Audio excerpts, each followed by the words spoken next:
Start करें class. तो भाई आप जानते हो कि पहली हमारी मैथ की क्लास हुई थी, वो कौन सी हुई थी? ट्राइंगल की हुई थी। ट्राइंगल के मैंने कुछ कॉन्सेप्ट कराए थे। आज ही मैं कुछ कॉन्सेप्ट कराता हूं, उसके बाद सीधे एक्सरसाइज पे बात करते हैं, ठीक है ना। बेसिक स्ट्रक्चर मैंने आपको बता दिया था कि ट्राइंगल में होता क्या है। पहली चीज मैं आपको बताई थी कि ट्राइंगल तीन भुजा, तीन साइड से मिलकर बना है, और तीन साइड हैं तो तीन ही एंगल होंगे। जी मेरे पास रख लो ना। तीन साइड हैं तो तीन ही उसके एंगल्स होंगे। और मैंने आपको ये बताया था कि तीनों एंगल का सम कितना होता है? 180 डिग्री। ये भी आपको याद नहीं करना पड़ा था, मैंने आपको उसका मेथड ही बताया था कि कोई कितनी भी साइड आ जाए, जितनी साइड उतने ही एंगल्स होंगे। सबसे बेसिक कॉन्सेप्ट ये समझो, जितनी साइड उतने एंगल, और उतने ही एंगल का सम कितना होता है। ये मैंने आपको एक छोटा सा ट्रिक बताई थी। वो क्या बताई थी? 180 माइनस टू, नहीं एन माइनस के 2 इंटू 180, ये मैंने आपको बता दिया था। तो जिन स्टूडेंट ने पहला लेक्चर नहीं देखा है ट्राइंगल का, तो पहले मेरा निवेदन यही है कि पहले उस वाले लेक्चर को अच्छी तरह कंप्लीट कर लें। उसके बाद सेकंड वाले लेक्चर में आएंगे तो कोई दिक्कत नहीं होगी। मैं बिल्कुल जीरो लेवल से उठाया है। चलिए शुरू करते हैं नेक्स्ट लेक्चर अपना। देखिए, इसमें सबसे जो बड़ा कॉन्सेप्ट होता है हाई स्कूल में, अगर हम ट्राइंगल की बात करें तो उसमें सबसे बड़ा कॉन्सेप्ट होता है थेल्स प्रमेय। अभी सर आपने नाम नहीं सुना होगा, मैं आपको बता देता हूं। थेल्स प्रमेय क्या होती है ये मैं आपको समझाता हूं। थेल्स थ्योरम, इसको बेटा हिंदी में बोल देंगे थेल्स प्रमेय। मैं बाइलिंगुअल लेके चलूंगा, हिंदी इंग्लिश दोनों लैंग्वेज में लेके चलूंगा, तो आप जिस भी मीडियम के हो आराम से मस्त तरीके से पढ़ाई कीजिए। देखो, मैं इसको थेल्स प्रमेय को बिल्कुल इजीली मेथड समझाऊंगा। बाकायदा इसकी जो डेफिनेशन है या जो उसका कॉन्सेप्ट है वो आपके स्क्रीन पे आ चुका है कि क्या लिखा हुआ है, लेकिन मैं आपको बिल्कुल बेसिक तरीके से बता रहा हूं। मैं लिखा हुआ नहीं बता रहा कि क्या चीज है, मैं आपको छोटी सी बात बता रहा हूं। थेल्स प्रमेय में दो कॉन्सेप्ट आते हैं। एक आता है आपका थेल्स प्रमेय,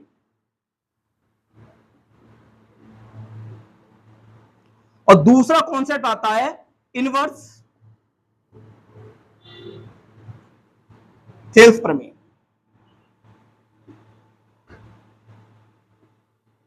अगर हिंदी में बात की जाए तो बेटा एक तो सिंपल है बेटा, आपका थेल्स प्रमेय होगा।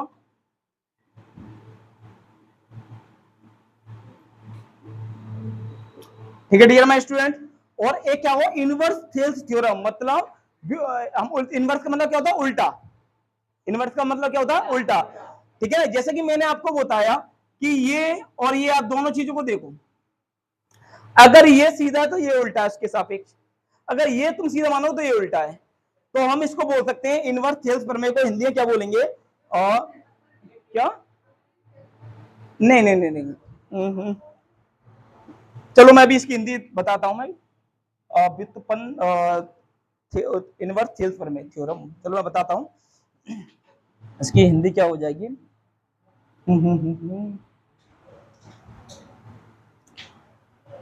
चलो हाँ, इसको विलोम बोल सकते हैं। विलोम माने उल्टा होता है ना, तो हम बोल सकते हैं थेल्स विलोम से, या विलोम थेल्स प्रमेय ये बोलते हैं। विलोम थेल्स प्रमेय।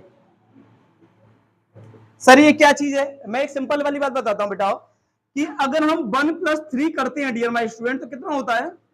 4। ये सपोज करो थेल्स प्रमेय ये है कि 1+3 करवा रहा है, 4 हो रहा है। सही बात है ना, ये तो थेल्स प्रमेय हुई। अब थेल्स प्रमेय का विलोम क्या हुआ? अगर बेटा डियर माय स्टूडेंट अगर 4 आता है तो हम इसको 1+3 ले सकते हैं, नहीं ले सकते हैं? ले सकते हैं ना। तो यही है, एक तरफ थेल्स प्रमेय हो गया, एक तरफ थेल्स प्रमेय विलोम हो गया। ठीक है, मेन चीज है, ये तो मैंने ओनली एग्जांपल दिया, ये इसका थेल्स प्रमेय से कोई नाता नहीं है, ये तो मैं ओनली सिंपल एग्जांपल दिया है। थेल्स प्रमेय से क्या नाता हुआ ये समझना। देखो पहले मैं आपको बताता हूं थेल्स प्रमेय। आपके स्क्रीन पे आ गया है कि थेल्स प्रमेय होती क्या, बाइलिंगुअल लिखा हुआ है इसमें, लेकिन मैं आपको ओनली बेसिक बिल्कुल अच्छी भाषा में समझा देता हूं, क्योंकि मेन चीज अपने को आना चाहिए। अपने को तो लिखना नहीं है, और लिखना हो तो बाकायदा मैं लिख भी दिया है आपका, लेकिन मेन चीज है आपको जब क्वेश्चन करोगे तो थेल्स प्रमेय का यूज आना चाहिए आपको, कि ये कैसे होती है और क्या कॉन्सेप्ट इसके लगते हैं। तो पहली चीज तो ये है भाई कि चल रहा हमारा ट्राइंगल है, सबसे बढ़िया हमारा चल रहा है बेटा ट्राइंगल इस समय। तो थेल्स प्रमेय जो लगेगी वो किसमें लगेगी? ट्राइंगल में लगेगी। लगेगी कैसे ये समझना बात को। जैसे कि मैं एक सिंपल वाली बात बताता हूं, ये कि ट्राइंगल है आपका। पहले मैं आपको कॉन्सेप्ट करा रहा हूं, थेल्स प्रमेय वाला करा रहा हूं, फर्स्ट वाला। ये ट्राइंगल है। ट्राइंगल भाई यहां पर लिख देते हैं हम ए, यहां पर लिख लेते हैं बी, यहां पर लिख लेते हैं हम सी। बात सही है भाई, तीन ही साइड होती है इसकी, एक ट्राइंगल की तीन साइड होती है ना। अब मैं क्या कर रहा हूं, ये बीसी है आपका, इसके समांतर पैरेलल एक लाइन को खींच रहा हूं, इसके समांतर मैंने एक और लाइन खींच दी जिसका मैं नाम दे दिया डी और ई। सबसे मेन चीज बात है कि कई स्टूडेंट को ये मालूम होती है कि समांतर होता क्या है, कई स्टूडेंट को यही नहीं मालूम है कि सर समांतर होता क्या है वास्तविकता। तो मैं आपको इसका ही बेसिक बता दे रहा हूं, समांतर क्या होता है, समांतर लाइन किसे कहते हैं। Dear my student, parallel line, पहले पैरेलल लाइन का जो निशान होता है, जैसे कि हमारा डीई है, ये समांतर है बेटा बीसी के, तो पैरेलल का बेटा निशान तो ये होता है हमारा। 11 मत कहना, पैरेलल है, अगर इसको तिरछा कर दो तो इक्वल हो जाएगा, ठीक है ना। लेकिन डियर माय स्टूडेंट ऐसा मतलब नहीं है कि डीई बीसी के इक्वल है, इक्वल हो भी सकती है लेकिन ऐसा आवश्यक नहीं कि इक्वल हो, लेकिन ये समांतर है, मतलब पैरेलल है। पैरेलल सर कैसे है, ध्यान रखना, ये पैरेलल जब ही होगी डियर माय स्टूडेंट, पैरेलल में एक छोटा सा सिंपल बता रहा हूं, आपने रेल की पटरियां देखी है, रेल की पटरियां एक दूसरे को घूरती जरूर है, एक दूसरे को देखती जरूर है, लेकिन कभी मिलेंगी नहीं, और जितनी दूरी उतनी दूरी को मेंटेन रखती हैं, ना कभी दूर होंगी, ठीक है ना। जितनी दूरी अगर उनकी बेटा दूरी है हमारी, जैसे समझ लो 4 फीट है या 5 फीट है, तो 5 फीट ही रहेगी उनकी दूरी। तो इनकी, हाँ, इनकी जो डिस्टेंस है डियर माय स्टूडेंट, वो बेटा कांस्टेंट रहेगी। क्या रहेगी डियर माय स्टूडेंट, कांस्टेंट, मतलब आपका एक जैसी रहेगी, उसे बोलते हैं हम पैरेलल लाइन, मतलब समांतर रेखाएं।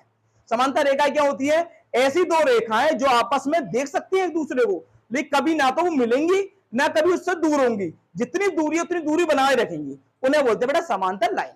क्लियर है, ठीक है ना। तो डियर माय स्टूडेंट, मैंने ये एक ट्रायंगल ले लिया, इसमें आपकी डीई बीसी के समांतर है, तो थेल्स फॉर्मूला क्या कहती है, सीधे बोलती है बेटा, जो मतलब आपके दो में पार्टों में डिवाइडेड हो गए, एडी डीबी और एई और ईसी, ये सीधे बोलती है कि इसका अनुपात इसके अनुपात के बराबर होगा। सर ये क्या समझा रहे हो बताओ, देखो बताता हूं, एडी अपॉन डीबी या बीडी लिख दो या डीबी लिख दो, कोई फर्क नहीं पड़ता, ये इक्वल होगा dear my student AE upon EC. Clear हुआ नहीं हुआ। जब ये दोनों समांतर होंगी तो इनको बेटे ये दो पार्टों में जो डिवाइडेड किया है ना, यहां पर दो पार्टों में डिवाइडेड कर दिया और यहां पर दो पार्टों में डिवाइडेड कर दिया, तो ये इनका जो अनुपात होगा वो इनके अनुपात के बराबर होगा, जैसे कि एडी बट्टे डीबी। अब जैसे हमने लिया ऐसे हम उसमें लेंगे एई बट्टे ईसी, ये दोनों क्या होंगे, इक्वल होंगे, ठीक है। ऐसा नहीं कि इसी में ही है, मैं तिरछा कोई कैसा भी ट्रायंगल ले लेता हूं, जैसे सपोज हमने ये ट्रायंगल ले लिया, बात सही है, यहां पर मैंने दे दिया पी क्यू और आर दे दिया, सही है। अब मैंने इसके समांतर एक रेखा है ये खींच दी, अब ये चलो बच्चे कह रहे हैं कि एसटी नाम लिख दो, तो मैंने एसटी नाम लिख दिया। अब ये अगर इसके समांतर है तो थेल्स फॉर्मूला में लग जाएगी ना भाई। थेल्स फॉर्मूला में क्या कहती है, ऐसा ट्रायंगल जिसमें दो भुजाएं मतलब दो रेखाएं समांतर हो जाएं, पैरेलल हो जाए, तो सीधे थेल्स फॉर्मूला हम लगा सकते हैं। क्लियर है कि नहीं क्लियर है, तो हम सीधे थेल्स फॉर्मूला लगा देंगे। जब हमने देखा कि ये भाई इसकी पैरेलल है, तो पहले तो हम लिखेंगे एस टी पैरेलल किसके dear my student, Q R के। कोई दिक्कत भाई यहाँ पर, समझ में आ रहा है ना सभी को, बिल्कुल बेसिक से लेके चल रहा हूं। एस टी क्यू आर के इक्वल है ना, तो सीधे हम लिख देंगे by Thales theorem, by Thales theorem, मतलब थेल्स प्रमेय से सीधे हम बोल सकते हैं ये जो अनुपात होगा वो इनका अनुपात होगा, तो P S upon S Q equal क्या होगा, पीटी अपॉन टी आर। बताओ बात समझ में आई नहीं आई, बताओ बात क्लियर हुई नहीं हुई, बिल्कुल अच्छी तरह क्लियर हो गई ना। थेल्स प्रमेय बिल्कुल अच्छी तरह समझ में आ गई ना। ये मैंने थेल्स प्रमेय का फर्स्ट कॉन्सेप्ट बताया है। अभी एक और ले लेते हैं, जैसे मैं एक और ट्रायंगल ले लेता हूं, मैंने ले लिया ये ट्रायंगल, नाम रख दो मैं इसका, ये ए बी सी, यहां पर हमने लिख दिया पी क्यू। अगर ये इसके पैरेलल है तो आप थेल्स फॉर्मूला लगा दोगे इसमें, लग जाएगा ना। तो हम बोल सकते हैं भाई, क्या बोल सकते हैं, अच्छा इसको मैं उल्टा करके दिखाता हूं, तो ये वाला तो आप कर ही लोगे, ये तो सिंपल बोल दोगे आप कि ए पी क्या बोलोगे भाई, A P upon P B equal है A Q upon Q C. कोई दिक्कत भाई, कौन प्रॉब्लम नहीं है ना। अब मैं एक दे रहा हूं, उसका बताना आप,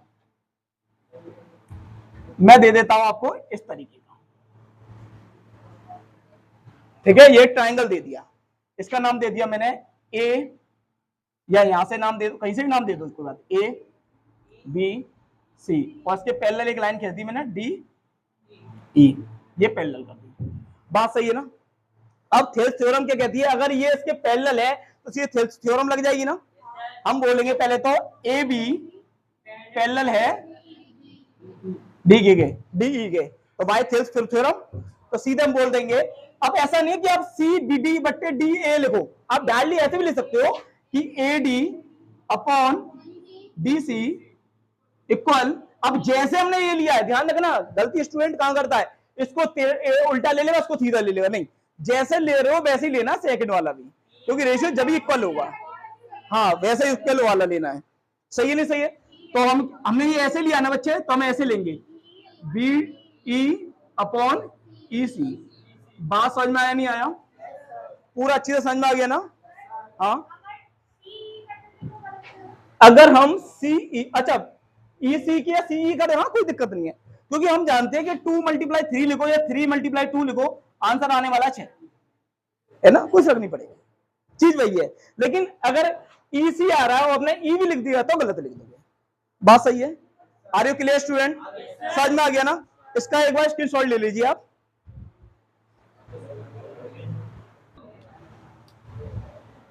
ठीक है, तो ये फर्स्ट कॉन्सेप्ट था थेल्स थ्योरम का, आपको अच्छी तरह समझ में आ गया ना? ठीक है ना, लिखा हुआ तो मैंने दोनों लिख के दे दिया आपको, बाइलिंगुअल हिंदी इंग्लिश में, लेकिन बाकायदा मैं आपको समझा दी कि थेल्स थ्योरम होती क्या है। मेन चीज तो वो देसी चीज सीखो, अपने वो काम है, ओनली हमारे अंदर वो चीज आनी चाहिए और उसको लगाना आना चाहिए उस कॉन्सेप्ट को, वो मैंने आपको अच्छी तरह समझा दिया। अब मैं इसका कराता हूं सेकंड कॉन्सेप्ट, वो है इनवर्स थेल्स थ्योरम। ये क्या कहती है देखना, ये डियर माय स्टूडेंट, ये थी आपकी थेल्स थ्योरम, ये इनवर्स थेल्स थ्योरम है। ये क्या है, सिंपल सी बात है, एक छोटी सी बात मैं इसमें ही बता देता हूं, इसमें बता दूं भाई, मैं इन्हीं डायग्राम में बता देता हूं। दो इसमें क्या बोलेगा वो बोलेगा इनवर्स थेल्स थ्योरम होती क्या है। जैसे कि हमने बोला कि थेल्स थ्योरम कब लगती है, कोई ट्राइंगल है, उसकी दो लाइन एक दूसरे के पैरेलल हो तो सीधे हम थेल्स थ्योरम लगा देते हैं कि पहला वाला पक्ष दूसरे वाले पक्ष के जिस रेशियो में बांटा जाएगा वो बराबर होगा। बात सही है नहीं सही है? अब वो क्या बोल रहा है, वो सिंपल और क्या बोल रहा है, जैसे कि किसने ये क्वेश्चन दे दिया, एक उसने ट्राइंगल दे दिया और उसने दे दिया किसमें ये चीज दे रखा है, क्या दे रखा है, ये मतलब ए पी बट्टे पी बी बराबर है ए क्यू बट्टे क्यू सी, ये दे रखा है। अब आपने देखा इसमें ये नहीं दे रखा कि एक दूसरे पैरेलल है कि नहीं है, सपोज करना, चलो मैं एक बार रफ कर दे रहा हूं जब भी अच्छे से समझाता हूं, एक बार ना थोड़ा सा रोक दो।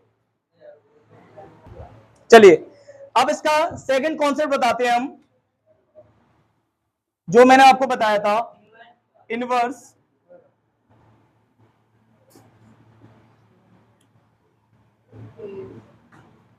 थेल्स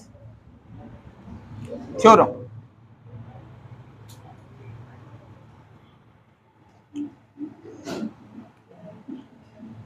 विलोम थेल्स प्रमेय। अब देखो ये क्या कहता है, ये कॉन्सेप्ट क्या कहता है समझना इसको। जैसे कि एक ट्रायंगल दिया,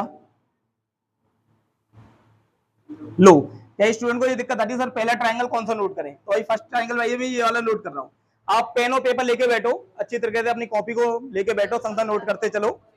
ठीक है, अब जैसे कि हमने दे दिया, इधर दे दिया ए बी सी और दो दे दिया हमने ये लाइन डी और ई, और उसने साफ साफ बोला है कि भाई इससे जो बन रहा है वो क्या बन रहा है कि A D upon D B बराबर इक्वल है ए ई अपॉन ई सी, ये दे रखा है। उसने बोला है कि भाई ये ट्राइंगल में ये कॉन्सेप्ट दे रखा है, मतलब ये इसके इक्वल है, तो हम डायरेक्टली हम क्या कह सकते हैं इसमें, जब दो इसके बट्टे ये है बराबर इसके बट्टे ये, मतलब ये दोनों जो रेशियो हैं इन रेशियो के बराबर है, तो सीधे हम बोल सकते हैं कि भाई इसमें थेल्स थ्योरम लग रही है। वो थेल्स थ्योरम क्या थी, हम लगाएंगे इसमें विलोम थेल्स थ्योरम, क्योंकि सीधी थेल्स थ्योरम क्या थी कि ये दोनों जब पैरेलल होते थे, जब ये कंडीशन होती थी, अब ये कंडीशन हो रही है तो दोनों पैरेलल ही तो होंगे, होंगे नहीं होंगे? तो हम सीधे बोल सकते हैं कि डीई पैरेलल होंगे किसके? बीसी के। बात समझ में आई नहीं आई? भाई जब इससे ये चीज बनती है तो इससे ये भी चीज तो बनेगी। बात समझ में आ रही नहीं आ रही है? जैसे कि हम लिखेंगे कि 4 + 5 इक्वल टू हमारे 9 बनते हैं, तो डियर माय स्टूडेंट 9 को हम 4 + 5 नहीं लिख सकते क्या? लिख सकते हैं ना? क्लियर हो रहा नहीं हो रहा? जब इससे ये बनना था तो इससे ये भी तो बन जा। तो बेटा इसको ही बोलते हैं हम विलोम थेल्स थ्योरम। क्लियर हो गया? एक और समझो, जैसे कि एक और दे रखा है आपको, एक आपको डायग्राम दे दिया इस तरीके का, यहां पर दे दिया P Q R और यहां पर दे दिया S T। अब सिंपल इसमें दे दिया भाई, इससे ये बनना है कि PS upon SR equal to QT upon TR। तो भाई ये कंडीशन कब होती है? जब थेल्स थ्योरम लगती है। तो थेल्स थ्योरम के विलोम से हम सीधे बोल नहीं सकते भाई कि ये एक दूसरे क्या होंगे? पैरेलल ही तो होंगे। हम बोल सकते हैं कि ST पैरेलल होंगे PQ। Are you clear students? ये कॉन्सेप्ट अच्छे समझ के चलो कि ये कॉन्सेप्ट अगर आपको मालूम है, इसका मैं थोड़ा ऊपर लिख देता हूं, शायद दिखाई नहीं दे रहा है। हम बोल सकते हैं कि ST पैरेलल है PQ। अब दो थेल्स थ्योरम आपके एग्जाम में कई क्वेश्चन करने को मिलेंगे। कौन सा सेम? ये वाला, नीचे वाला सिंपल है। PS बट्टे SR है बराबर QT बट्टे QTR है। अभी मैं थेल्स थ्योरम यही तो बताई थी, जब इस रेशियो के बराबर ये रेशियो होगा तो हमेशा ये दोनों लाइन क्या होंगी? पैरेलल होंगी। सिंपल बात, ये पैरेलल ही होंगी, जब तो लगेगा ये मेथड थेल्स थ्योरम, जब तो लगेगी डियर माय स्टूडेंट्स। तो ये पैरेलल होंगी, बस यही चीज थी और कुछ नहीं थी। एक बार इसका स्क्रीनशॉट और ले लीजिए आप। देखिए अब ये नेक्स्ट पहला क्वेश्चन आपकी स्क्रीन पर एक्सरसाइज का, और वेरी इंपॉर्टेंट क्वेश्चन है ये क्वेश्चन आपको दे रखा है, आपके बाइलिंगुअल आ चुका है आपकी स्क्रीन पर, हिंदी इंग्लिश में दोनों लैंग्वेज में पढ़ लीजिए। क्वेश्चन क्या है मैं पढ़ लेता हूं, तुम बताता हूं बेटा इसमें क्या पूछा गया है। क्वेश्चन बोल रहा है आकृति में, मतलब एक आपको डायग्राम दे रखा है, यदि LM CV के पैरेलल है, जो LM है ये पैरेलल है CV के, मतलब दे रखा है, तो मैं इसमें लगा देता हूं ऐसे, सही है? क्वेश्चन में बोल रहा है ये, और LN CD के पैरेलल है, LN CD के पैरेलल है, तो भाई ये इसके पैरेलल है। भाई बात सही है नहीं सही है? तो सिद्ध कीजिए, सिद्ध करवा रहा है वो, सिद्ध क्या करवा रहा है कि AM अपॉन AB इक्वल है AN अपॉन AD। ये वो प्रूफ करवा रहा है, ठीक है? ये वो प्रूफ करवा रहा है। अब ये प्रूफ कैसे करेंगे मैं आपको बहुत अच्छी तरीके से बताने वाला हूं, ठीक है ना? और आप भी देखोगे कि थेल्स थ्योरम का इसमें यूज हुआ है और पूरा कॉन्सेप्ट, पूरा ये क्वेश्चन बड़े इजीली आ जाएगा। और मैं मानता हूं बेटा ये क्वेश्चन जो आएगा वो कम से कम मिनिमम से 4 नंबर का तो आने वाला है, और 4 नंबर के फोकट के नंबर आपको देके जाएगा। तो देख लेते हैं इस वाले क्वेश्चन को। देखिए, हाँ ये बाद में देखना, पहले हाँ बोलो क्या बोल रहे? हाँ मैं लिख के दिखा रहा हूँ। क्वेश्चन में क्या बोला है कि एक फिगर दे रखा है, और फिगर में जो आपका ML है दो दिया है, गिवन M है कि LM है वो पैरेलल है किसके? CV के। अब डियर माय स्टूडेंट इसको देखो, अब इस वाले ट्राइंगल को देखो, ये भी एक ट्राइंगल है ना? क्यों भाई? ट्राइंगल है ना ACB। हम सीधे बोलेंगे, पहले चलो इसको बाद में लेते हैं। ट्राइंगल ACB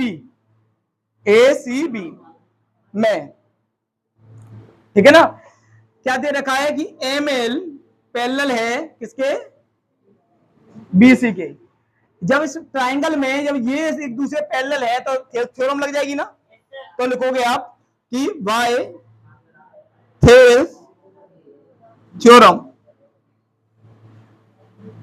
मतलब थेल्स प्रमेय से, थेल्स प्रमेय से।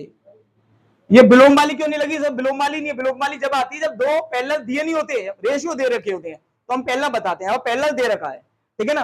तो ये थेल्स थ्योरम लगेगी, तो हम थेल्स थ्योरम किस में लगाएंगे? इस वाले ट्राइंगल में लगा रहे हैं ना? देखो इस वाले ट्राइंगल को देखो, ACB, ये वाले ट्राइंगल को लगा रहे हैं ना इसमें, और ये इसके पैरेलल है, तो हम सीधे बोल देंगे थेल्स थ्योरम क्या कहती है कि AM अपॉन MB बराबर है किसके, AL LC। Are you clear student? इसे मान लेते हैं इक्वेशन। Are you clear? कोई दिक्कत? अब हम दूसरा ट्रायंगल, अब तुम देख रहे हो ट्रायंगल यही बनना है ACD या ADC, कोई दिक्कत नहीं है, और इसमें इसके पैरेलल दे रखी है, तो हम लिखेंगे बाद में कि ट्रायंगल ACD में, सही है।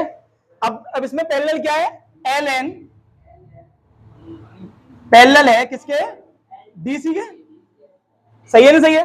तो यहां पर आप लिख दो वाई थेल्स थ्योरम, क्यों लगेगी नहीं लगेगी, यहां पर थेल्स थ्योरम लगेगी ना स्क्वायर ट्रायंगल में। अब स्क्वायर ट्रायंगल लेंगे तो हम बोलेंगे AN, दिखाई दे रहा है, चलो मैं इधर ले लेता हूं इसको थोड़ा, हाँ, तो हम बोल सकते हैं AN अपॉन ND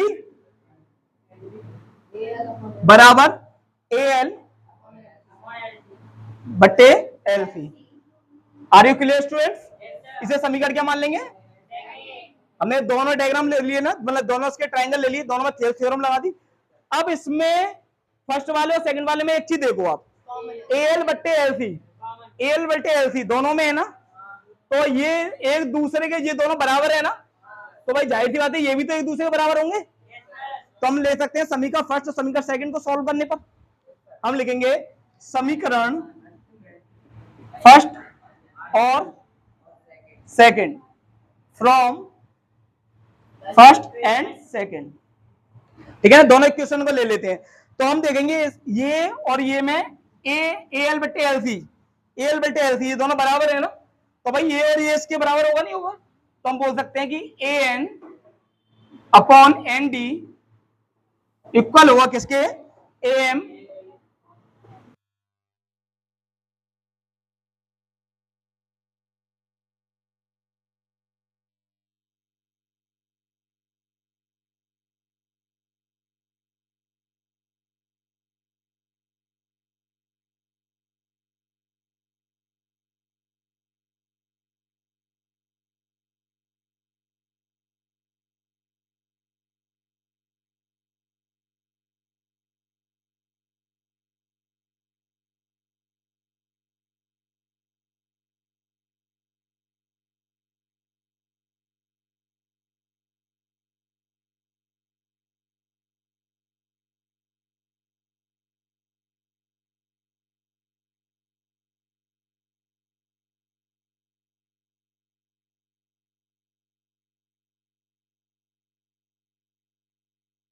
तो देखिए यहां तक मैंने आपको बता दिया था, ठीक है। अब तो मेन चीज है, हमें प्रूफ जो करना है वो ये करना है, आया हमारा ये है, यहां तक था कि ये क्वेश्चन में यही प्रूफ करने के लिए देता, तो हमारा यहाँ पर हम हेंस प्रूफ लिख देते, आगे बढ़ जाते, ठीक है ना। लेकिन इन दोनों में थोड़ा अंतर बैठ रहा है, अंतर क्या बैठ रहा है, यहाँ पे ऊपर AM है और नीचे AB है, AM तो है हमारे पास ऊपर लेकिन AB नहीं है नीचे, AN है हमारे पास लेकिन AD नहीं है हमारे पास। तब ऐसी कंडीशन आती है कि एक मतलब ऊपर वाली आपको मैचिंग मिल जा रही है लेकिन नीचे वाली मैचिंग नहीं मिल रही है, या नीचे वाली मैचिंग मिल जा रही है ऊपर वाली मैचिंग नहीं मिल रही है। तो ध्यान रखना, अगर ऊपर वाली मैचिंग मिलती है और नीचे वाली मैचिंग नहीं मिल रही है तो आपको क्या करना है, सबसे पहले बेटा इसका क्या करना है, इनवर्स कर देना है, व्युत्क्रम कर देना है, मतलब जो ऊपर वाली वैल्यू है उसको नीचे ला देंगे। ये बताइए डियर माय स्टूडेंट, अगर मैं 2/3 दे रखा है और यहाँ पर भी 2/3 है, या फिर हम बोल सकते हैं 4/6 दे रखा है और ये इक्वल है, इसे कैलकुलेट करोगे तो 2/3 आएगा। ये 2/3 अगर मैं इसको पलटूंगा 3/2 करूंगा तो इसका मतलब क्या, मुझे इसको भी पलटना पड़ेगा, कोई फर्क पड़ेगा भाई? जैसा हम इसके संग करते हैं, लेफ्ट हैंड साइड के संग करते हैं, वैसे हमें राइट हैंड साइड के लिए करना पड़ता है। अगर वो ये प्रूफ करने के लिए देता तो हमारा यहाँ पर आंसर हो जाता, लेकिन उसने प्रूफ ये करने के लिए नहीं दिया, प्रूफ ने ये करने के लिए दिया है। अब ये कैसे लेके आए, तो आप ये देखो पहले मैच क्या कर रहा है, तो हमने देखा AM और AN, ऊपर वाली वैल्यू मैच कर रही है AM और AN, लेकिन नीचे वाली वैल्यू मैच नहीं कर रही है। तो सबसे पहले क्या कर दो, इसे पलट दोगे, इसको क्या कर दो, पलट दोगे, तो इनवर्स कर दोगे। तो डियर माय स्टूडेंट में इसको इनवर्स करूंगा तो ये ND ऊपर पहुंच जाएगा और AN नीचे पहुंचेगा, वहां पर MB ऊपर पहुंच जाएगा और AM नीचे पहुंचेगा। बात सही है? अब क्या करना है, इसमें ये कॉन्सेप्ट है समझ लेना। अब मैं अगर इसमें एक जोड़ूंगा तो इसमें भी एक जोड़ना पड़ेगा, तब आएगा हमारा। अगर मैं इसमें एक जोड़ रहा हूं तो इसमें एक जोड़ना पड़ेगा, वरना ये बुरा मान जाओ। बात सही है नहीं सही है? अब आप देखोगे इसके नीचे 1 मानोगे भाई, इसके नीचे कुछ नहीं तो 1 तो मानोगे। एलसीएम लोग क्या आएगा भाई, एन आएगा एलसीएम। एलसीएम क्या है, एन। तो आपके पास एन की मल्टीप्लाई इससे 1 से हो जाएगी, तो एनटी तो पहले से ही है यहाँ पर, प्लस एन की 1 में होगी तो क्या आएगा, N. Are you clear students? Dear my student, ऐसे ही आप इनका लोगे तो एम एलसीएम आएगा, M B plus K M की 1 में मल्टीप्लाई होगी तो एम। बात सही है? अब इसे गहरी नजरों से देखो, N D plus A N क्या है, देखो कहा है N D, N D plus A N, मतलब ये प्लस ये पूरा ए डी के बराबर होगा नहीं होगा भाई? A N plus N D बराबर किसके होगा, ए डी के बराबर होगा ना। ये प्लस ये पूरा ये इसके बराबर होगा नहीं होगा? सपोज करो इसकी वैल्यू 2 होती, इसकी वैल्यू 3 होती, तो 2 और 3 कितने हो जाते, 5। तो 5 पूरे ए से लेकर डी तक की तो वैल्यू होती।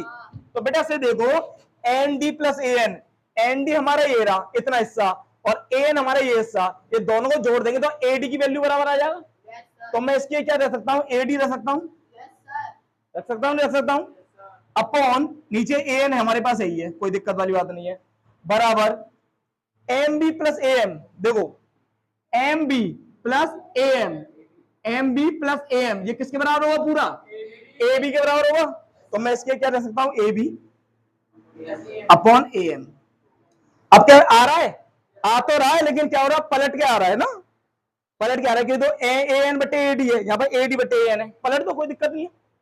पुनः में बेटा इन्वर्स कर दो, रिवर्स कर दो, कोई दिक्कत वाली बात थोड़ी है। तो मैं इसको पलटूंगा, ए एन बटे ए डी करूंगा, तो जैसा मैं इसको पलटा है इसको भी पलटना पड़ेगा, तो हमारे पास होगा ए एम बटे ए बी। अब देखो बेटा यही तो प्रूफ पूछा उसने, देखो आप देखो एक बार, यही तो प्रूफ पूछा है, सही है नहीं सही है? तो हमारे पास ये आ गया। देखो डियर माय स्टूडेंट, वो यहां पर ही करवा सकता था, वो इतना ही प्रूफ पूछ सकता था, लेकिन उसने क्या किया, थोड़ा ना घुमा दिया, ठीक है ना, थोड़ा क्वेश्चन बेटा खेल गया वो। तो हमें अगर कभी क्वेश्चन खेल जाए तो आपको कुछ नहीं करना, पहले तो उनको पलट देना है, उसमें एक जोड़ देना है, तो जो रिजल्ट आएगा उसको एक बार दोबारा पलटो, फिर आंसर आ जाएगा, ठीक है ना। और ये क्वेश्चन 4 से 6 नंबर से कम नहीं आएगा। इन्वर्स किया मतलब, हाँ जब हमने पलटा है ना, अगर नहीं, अगर सपोज करो वो यहां पर ही आंसर दे देता तो मैं पलटने की जरूरत ही नहीं पड़ती, तो हम यहीं छोड़ देते। लेकिन अब वो कह रहा है ये चीज ऊपर होनी चाहिए, तो फिर ये नीचे आएगी, तो फिर ऐसे ही हमें इसके संग करना पड़ेगा। लेकिन ऐसा कभी नहीं हुआ कि जब इसको तुम पलट दो उसको पलटो नहीं, तो बेटा गलत है। इसको पलटो तो इसको पलटना पड़ेगा।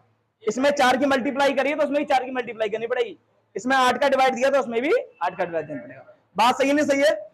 एक बार इसका कंप्लीट सॉल्व ले लीजिए आप। देखिए तो ये क्वेश्चन नेक्स्ट क्वेश्चन है, और इस क्वेश्चन को अच्छी से समझिए। क्वेश्चन टफ नहीं है, अगर देखा जाए पहली बार जो बच्चा पढ़ेगा उसे तो इसे टफ लगेगा क्वेश्चन, लेकिन क्वेश्चन को तो वो बहुत इजीली तरीके से करेंगे। ये आपको क्वेश्चन दे रखा है और क्वेश्चन बाइलिंगुअल में दोनों में लग गया है, हिंदी इंग्लिश दोनों लैंग्वेज में, अच्छी तरह पढ़ लीजिए। मैं एक बार आपको क्वेश्चन पढ़ के बता देता हूं क्या है। क्वेश्चन है ए बी सी डी एक समलंब चतुर्भुज है, एक बेटा ट्रेपेजियम है, ए बी सी डी, और डायग्राम भी दे रखा है, ये अच्छी बात है, ठीक है ना। ए बी सी डी एक समलंब चतुर्भुज है जिसमें ए बी डी सी के समांतर है, जिसमें दे रखा है कि ए बी समांतर है किसके, डी सी के, ये दिया है, ये क्या है बेटा, गिवन है, ठीक है ना, गिवन है। असमांतर भुजाएं एडी और बीसी, बेटा असमांतर भुजाएं कौन सी है, एडी और बीसी। असमांतर भुजाएं एडी और बीसी पर क्रमशः बिंदु ई और एफ इस प्रकार स्थित है, ई और एफ इस प्रकार स्थित है कि ई एफ भुजा ए बी के समांतर है। ई एफ है बेटा, ये ई एफ, अभी रुक जाओ, ई एफ भुजा ए बी के समांतर है, ए बी कहां भाई, ये रहा, ए बी के समांतर है। दर्शाइए कि ए ई बटे ई डी बराबर बी एफ बटे एफ सी। ये बेटा आपसे प्रूफ करने के लिए पूछा है। एक बार मैं क्वेश्चन का पूरा सार बता देता हूं आपको। बेटा ये डायग्राम दे रखा है और उस डायग्राम में बोला है उसने कि ए बी समांतर है डीसी के, इसके समांतर, मतलब ये बेटा समांतर किसके है, इसके समांतर है। बात सही है? पैरेलल इक्वल नहीं है, इक्वल में समझ लेना इसको, पैरेलल है ये, ठीक है। मैं ऐसे बना देता हूं, ठीक है ना, ठीक है, ये पैरेलल है। और दूसरा बोला उसने कि EF ये जो है ना वो बेटा पैरेलल है AB के, मतलब इसके पैरेलल है। अच्छा ये बताइए, ये इसके पैरेलल है और ये इसके पैरेलल है, तो तीनों आपस में पैरेलल हो जाएंगी, नहीं हो जाएंगी? तो मैं सीधे लिख सकता हूं कि AB पैरेलल है DC के और ये पैरेलल है EF के। हाँ कोई दिक्कत नहीं है, सही है, नहीं सही है? ये तीनों आपस में पैरेलल हो गई, लेकिन क्वेश्चन इक्वल नहीं ले सकते बेटा, इक्वल एक अलग चीज हो गई, इक्वल बराबर हो गया। पैरेलल का मतलब क्या होता है, मैंने आपको बताया कि ट्रेन की दो पटरियां जो आपस में एक दूसरे को दे सकती हैं लेकिन कहीं मिलेंगी नहीं, उनकी दूरी बेटा कांस्टेंट रहेगी, जो बीच की दूरी है कांस्टेंट रहेगी। इनकी बीच की दूरी बराबर है बेटा, समझ में आ रहा है? लेकिन कभी ऐसा नहीं है कि इनकी लंबाई बराबर हो, लंबाई छोटी बड़ी हो सकती है। हाँ बेटा बीच में मिलती है, वो जो पैरेलल लाइन वो बता रहा हूं ना, वो बेटा हमेशा बराबर ही रहेंगी, वो घूमेंगी, वो दूसरे से मिल जाए वो अलग चीज है। ऐसे तो अब ये वाली ये पैरेलल है लेकिन इससे मिल गई है, नहीं मिल गई है? कहां से क्वेश्चन लेके आते हैं, सही है नहीं सही है? तो यहाँ पर में तीनों क्या पैरेलल है। अब क्वेश्चन सॉल्व कराएं, सीधा में ये करना है। तो पहली चीज तो ये कि ट्राइंगल में हमें बेटा हम जो थेल्स प्रमेय लगाते हैं वो बेटा किसमें लगाते हैं, ट्राइंगल में। यहाँ पर ट्राइंगल तो कुछ दिखाई नहीं दे रहा है, तो बेटा यहाँ पर करनी पड़ेगी हमें रचना, किसी पॉइंट को किसी से मिलाना पड़ेगा हमें। अगर ये बताइए, मैं तो करके दिखा रहा हूं, अगर मैं ए पॉइंट को सी से मिला दूं, जैसे कि मैं मिला देता हूं उसे, हाँ बिल्कुल मिला सकते हैं, आप मिला लेना, ये मैंने मिला दिया, तो आप देखो ये एक पॉइंट यहां पर ही बनेगा जो इन्हें काटेगा। मैंने इस पॉइंट को दे दिया, कोई भी नाम दे सकते हैं, जैसे मैं जी दे दिया, मैंने जी दे दिया, कोई दिक्कत नहीं, ठीक है ना। तो ये क्या मैंने करी है, रचना करी है, ये क्या है स्ट्रक्चर बेटा डिजाइन किया है कि मैंने ए को सी से मिलाया। तो मैं लिखूंगा यहां पर कि रचना क्या करी है इसमें, बिंदु ए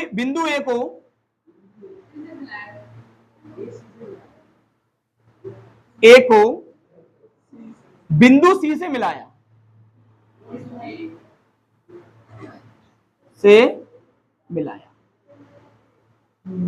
एक तो पहला हमने काम ये करा, लेकिन हमने देखा ये मिलाया तो ये यहां पर एक कट कर रहा है, किसको कट कर रहा है बेटा, EF को। जो EF पर जो रेखा EF पर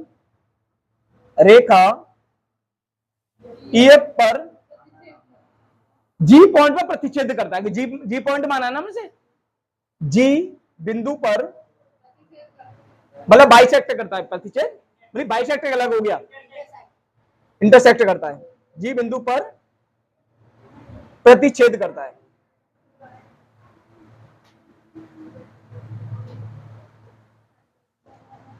बात सही है, तीन समझ में आ गई। अब हम इसको क्वेश्चन सॉल्व आउट करते हैं। अब हमारे पास दो ट्राइंगल मिल गए, एक तो मिल गया ADC और एक मिल गया ABC, ये दोनों ट्राइंगल मिल गए ना। तो पहले हम ट्राइंगल ये वाला ले लें, ADC ले सकते हैं, नहीं ले सकते हैं? तो ले लेते हैं, यहां पर दिखाई दे रहा है, हाँ कोई सा भी ले सकते हो आप, ये वाला ले लेना जो मैं ले रहा हूं बेटा, उसके विपरीत लेना, आप आंसर सही आएगा, ठीक है ना, वो प्रैक्टिस के लिए ले लेना। तो हम ले रहे हैं बेटा पहले ADC, त्रिभुज ADC ले सकते हैं ना, ये ट्राइंगल मिल गया ADC में। अब बेटा इसमें देखो क्या क्या चीज मैच कर रही है, आपने देखा बेटा जो EG है वो पैरेलल DC के है कि नहीं है भाई, आपस में पैरेलल ही तो है।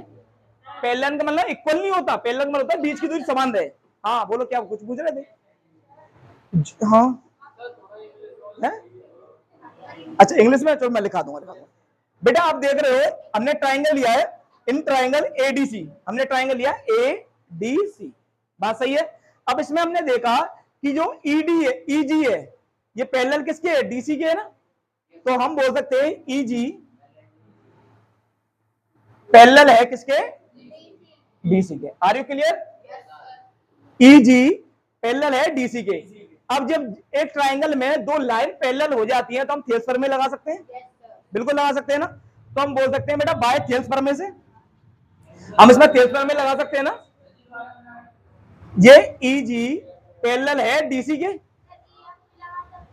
क्या EF ट्राइंगल से बाहर चले गया ना ये, हमें तो ये वाला ट्राइंगल ले रहे हैं ना, ठीक है ना, ठीक है। ई एफ क्यों लगाएंगे, ई जी पैरेलल है डीसी के, तो हम क्या लगा देंगे इसमें, थेल्स में यूज हो जाएगी ना इसमें, तो हम लिखेंगे ब्रैकेट में वाई थेल्स थ्योरम, ठीक है। मैं यहां पर इंग्लिश में लिखता जा रहा हूं कि पहले मैंने हिंदी में लिख दिया, वो कोऑपरेट कर लेना, ठीक है। तो वाई थेल्स थ्योरम, अब हम क्या करेंगे, थेल्स थ्योरम लगेगी तो ये ट्राइंगल में लग रही है ना, इस ट्राइंगल में, तो वो क्या होता है, ये रेशियो इक्वल बांटता है, तो हम क्या लिखेंगे, ए ई बट्टे ई डी बराबर है ए जी बट्टे जी सी, सही है नहीं सही है, यही तो लिखेंगे ना, तो हम लिख देते हैं A E upon E D equal होगा A G upon G C. Are you clear students, सही है नहीं सही है, इसे इक्वेशन क्या मान लें, ठीक है, पहला मान लिया हमने। अब हमने पहले ये वाला ट्राइंगल ले लिया ना, ए डी सी, इसे तो हम कंप्लीट कर लिया। अब ट्राइंगल कौन सा लेंगे, ए बी सी, ले ले भाई, ट्राइंगल को ले सकते हैं ना, तो हम लेते हैं। अब then triangle A B C, A B C, अब इसमें आपको क्या दिखाई दे रहा है, ए बी सी में आप देख रहे हो कि ये वाली लाइन है वो किसके पैरेलल है, इसके लाइन के पैरेलल है ना, जो ए बी पैरेलल है जीसी के, हाँ जी एफ के, ए बी पैरेलल है किसके, आर यू क्लियर स्टूडेंट। जब ये पैरेलल है तो हम थेल्स थ्योरम लगा सकते हैं ना इसमें भी, तो आप लगाओगे वाई थेल्स थ्योरम, सही है नहीं सही है। अब डियर माय स्टूडेंट, हमने ये लगाया बेटा, ये वाला ट्राइंगल देखो, इस वाले ट्राइंगल को भी यूज कर रहे हैं हम,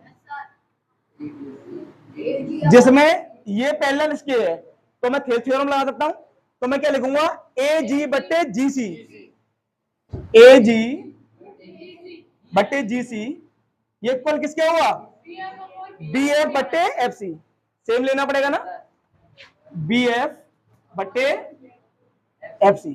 आर यू क्लियर स्टूडेंट्स, इस इक्वेशन क्या मान लेंगे, सेकेंड। अब आप फर्स्ट वाली और सेकेंड वाली इक्वेशन को देखो, ए जी बट्टे जी सी, ए जी बट्टे जी सी कॉमन आ रहा है ना, मैं पेन का कलर चेंज कर लेता हूं, अब कैंसिल आउट थोड़ी होंगे, इसके इक्वल है ना, देखो ये और ये बराबर है ना, जब ये और ये बराबर है ना, तो ये और ये इसके बराबर होगा नहीं होगा, तो आप लिखोगे फ्रॉम फर्स्ट एंड, इक्वेशन लिख लो, इक्वेशन फर्स्ट एंड सेकेंड, जब ये बेटा ये और ये बराबर है तो हम इसके बराबर ये रह सकते हैं, रह सकते हैं, तो हम सीधे रखेंगे A E upon E D equal है B F upon F C. क्या यही पूछा था भाई, ये देखो बेटा यही पूछा है, आप लिख दोगे हैंस, एक बार मैं दोबारा समझा दूंगा उसको, समझ लेना एक बार उसको दोबारा समझ लो, आपको टफ लग रहा है जी, सबसे सिंपल आपको डायग्राम दे रखा था, दोबारा समझा देता हूं उसको शुरुआत से, ठीक है, स्ट्रक्चर, हाँ कोई दिक्कत नहीं है। और तो ये तो सिस्टम आप लिखते हो अच्छी बात है, नहीं लिखोगे तो ये पॉइंट तो आपको लिखने पड़ेंगे, तो सही नंबर आपको अच्छे मिल जाते हैं। अब इसको एक बार दोबारा अच्छे से समझ लो, मैंने आपको इसमें क्या समझाया है कि आपको ये डायग्राम दे रखा था, सबसे पहले हमने हमारा ये डायग्राम था वो ट्रेपीजियम था, समलंब चतुर्भुज था, जबकि जो आपकी थेल्स थ्योरम लगती है किसमें लगती है, आपकी ट्राइंगल में। तो सबसे पहले हमने रचना जो करी है वो क्या करी है, ए को सी से मिलाया, आप बी को डी से मिला के कर सकते हो, आप द्वारा दूसरा ये कोई क्वेश्चन को द्वारा करना, वो जस्ट इसको उल्टा लगाना तो भी आंसर आ जाएगा। तो हमने ए को जी से मिलाया, जो पॉइंट जी पर बेटा काटता है, बस ठीक है। अब पहले हमने ट्राइंगल ये ले लिया, तो ए डी सी में इसमें हमने देखा कि ए जी जो ई जी है ये पैरेलल किसके, डीसी के ना, ए जी जो बेटा पैरेलल है डीसी के, ठीक है ना, ये हमने कहा रखा है, ये रहा है ना, तो हम लिख सकते हैं कि ए ई बट्टे ई डी, ए ई बट्टे ई डी बराबर होगा ए जी बट्टे जी सी, ये पहला हमने दे दिया। ऐसे बेटा हमने फिर ले लिया बेटा सेकंड वाला ट्राइंगल ए बी सी में, इसमें पैरेलल कौन से ए बी जी एफ के पैरेलल है, तो हम सीधे बोल सकते हैं ए जी बट्टे जी सी ये रहा बराबर है बी एफ बट्टे एफ सी जो कि ये रहा। इन दोनों की कंपेयरिंग करा दी, सीधा आंसर आ गया। बात सही है, सही है।